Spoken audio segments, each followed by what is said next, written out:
Well, in recent years, Oregon lawmakers working with federal legislators and businesses tried to bolster the state's semiconductor industry through investments like the CHIPS and Science Act. Now, Portland State University working with artificial intelligence to stay on the cutting edge of new technology. Christoph Tuscher is an expert in AI and leads PSU's Tuscher Lab. He joins us today live in studio. Good morning. Good morning. So give us the basics. What are semiconductor chips? Why do we need them, and why are they important to Oregon? Yeah. If you're building a house, your main building material is wood. If you're building a computer, an electronic chip, your main building material is actually sand. Yeah. And through a very long, complicated, and expensive process, we obtain a material that is called semiconductors or silicon. And that's really the wood of our computer chips. And from there, we build what's called a transistor. That's simply a switch that you can turn on and off that controls the electric current in a computer chip. And we have in like an iPhone 7, this is an older one, we have over 3 billion of these switches that control the electric current and do all the cool things that we do with a cell phone in these days. So that's what's called a microprocessor, an electronic chip, based on that semiconducting material, which is made from sand. You know, it's interesting. They're called computer chips, but these days they're in everything from computers to iPhones to sometimes your smart coffee maker, right? Exactly, so yeah. they're obviously a very important part of our everyday life now. How is artificial intelligence getting into this work?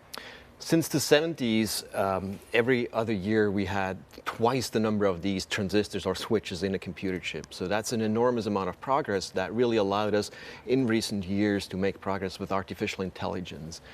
New models, new computers, better performance, and that's really the driving factor for being able to do all these cool things with AI in these days. Artificial intelligence, we've been talking about it a lot. How quickly is AI advancing right now? Very, very quickly. We're seeing the tip of the iceberg at this point. Lots of things we don't really realize is already done by AI, and I think there will be massive improvements over the next couple of years. We mentioned, the CHIPS and Science Act. The U.S. has really made a pointed investment in recent years to bolster the nation's work in this field in particular. It's good news for Oregon's economy and a lot of the businesses we have here. So what advantage does that give you at PSU in being involved in some of this work? Semiconductors are really the backbone of our economy, and they were invented in the U.S. It's really important that we are at the forefront, and we need a very strong workforce, and PSU really plays an important role in filling that pipeline of students that work in local semiconductor industries such as Intel and many others. Yeah, let's expand upon that a little bit, because the semiconductor industry is not only important to the U.S., it's very important to this region, Exactly, right? Yeah. We call it the Silicon Forest often, right, as opposed to the Silicon Valley. And so this is a really important part of Oregon's economy. Most of our students that we graduate with semiconductor degrees go straight to Intel. Interesting. So when students are looking at the semiconductor industry and graduating with a degree in this field, what does that look like? What types of careers are they looking at?